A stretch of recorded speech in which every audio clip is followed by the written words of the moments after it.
29 de abril. São Pedro de Verona, mártir, 1252. Pedro nasceu no ano de 1205, sendo filho de pais manicheus. Não havendo em Verona outra escola senão a católica, os pais confiaram-no a mestres católicos, que além dos conhecimentos profanos, lhe ensinaram a doutrina católica. Pedro, desde menino, teve uma grande aversão contra a heresia, negando-se até a brincar com meninos hereges. Tendo 7 anos ao sair da escola, se encontrou com um primo manicheu, o qual lhe perguntou o que tinha aprendido na escola. Pedro respondeu: "O símbolo crê em Deus Padre Todo-Poderoso." "Cala-te", disse o primo, "e não mandes a dizer tolices. Não foi Deus, mas o demônio, o criador do mundo." Pedro, porém, não se deixou enganar, e ao primeiro artigo da fé acrescentou os demais. O primo chamou a atenção do pai de Pedro sobre este fato, mas este não lhe ligou importância. De Verona, passou Pedro para Bologna, com o fim de lá continuar os estudos. Em Bologna, conheceu o fundador da ordem dominicana, o qual, a seu pedido, o aceitou como sócio na sua nova instituição. Concluídos os estudos, foi promovido ao sacerdócio, incumbido da missão de pregador. Nesta qualidade, percorreu a Itália toda, deixando por toda parte a fama do seu talento e santidade. Para aumentar os merecimentos do seu servo, permitiu Deus que fosse vítima de uma vil calúnia. Inventaram alguns confrades que Pedro, contrário às regras da ordem, tinha recebido na cela visitas de amigos e até de pessoas de outro sexo. Pedro repelia esta invenção como uma calúnia, parecendo-lhe, porém, que essa atitude, aliás justa, ia de encontro aos ditames da humildade. Preferiu calar-se, o que concorreu para prestigiar a asserção dos acusadores. Em seguida, lhe foi interdita a pregação e determinada a remoção para um outro convento. Pedro aceitou esta medida humilhante, sem dizer uma palavra de queixa, confiando em Deus que um dia lhe faria patente a inocência. Meses passaram-se e ainda pesava sobre a pobre vítima a nuvem da suposta falta.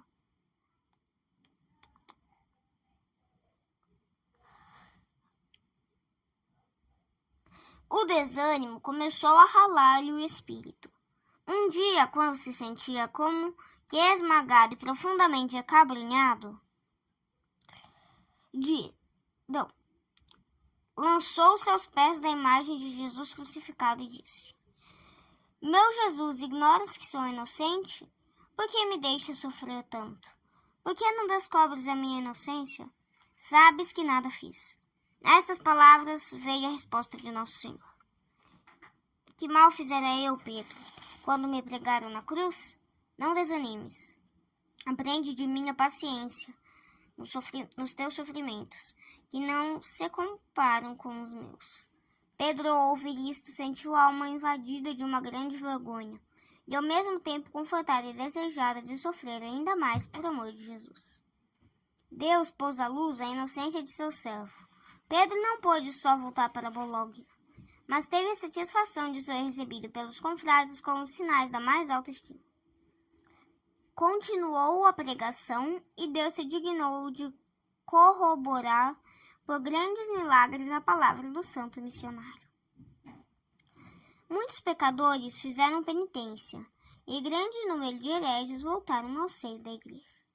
Tudo isto não impediu que ao demônio fosse dado o poder de inquietar e perseguir o santo, com graves tentações contra a fé. Pedro enfrentou-as com a máxima energia e recorreu a Maria Santíssima, como era costume seu, em todas as questões de importância. De fato, a Divina Mãe não o abandonou. Um dia, quando se achava em fervorosa oração aos pés do altar, ouviu Maria dirigir-lhe as palavras de Jesus Cristo para São Pedro. Roguei por ti, Pedro,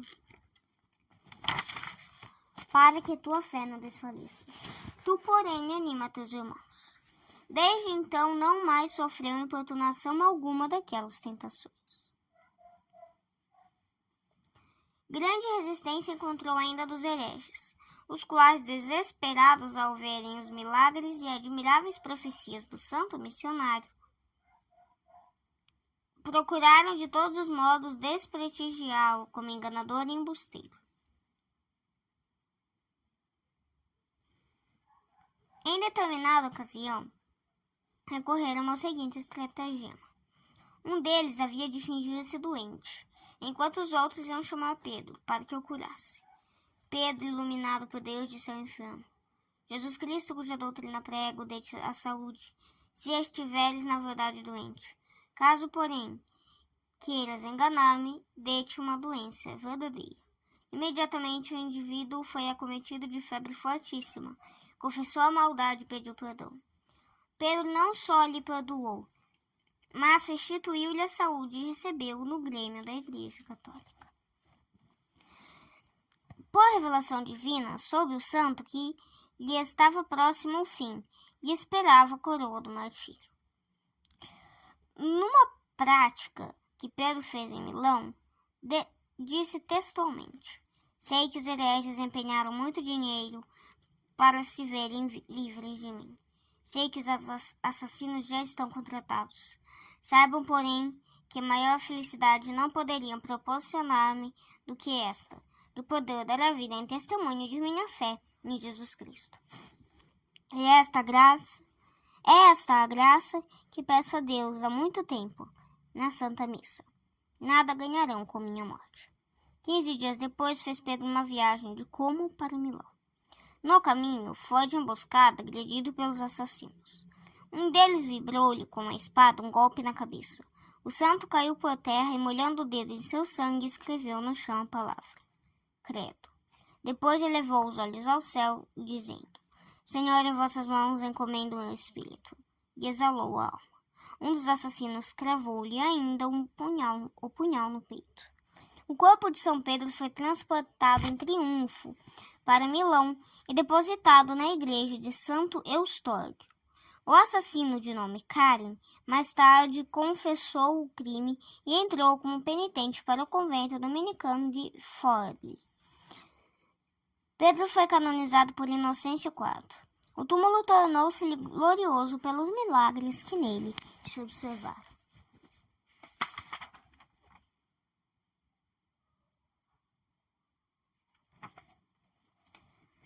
Que fiz, Pedro, para que me crucificassem? Perguntou Jesus Cristo a Pedro, que se queixava de sofrer perseguição injusta.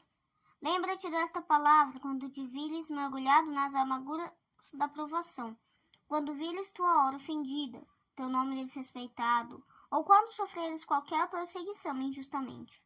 Por inocente que sejas, mais inocente era Jesus, e sofreu de tal maneira que todos os teus sofrimentos desaparecem aos dele comparados. Se, porém, sofreres com justiça, tua própria consciência, acusando-te de graves faltas, nenhuma queixa devias fazer, mas como profeta dizer: de bom grado suportarei a ira do Senhor, porque contra ele pequei. A lembrança dos teus pecados fará com que leves a tua cruz. É uma grande verdade que nos diz a Sagrada Escritura. Deus nos castiga conforme os nossos pecados. Judite 7:17. Por mais grave e mais doloroso que este castigo nesta vida seja, na eternidade será maior.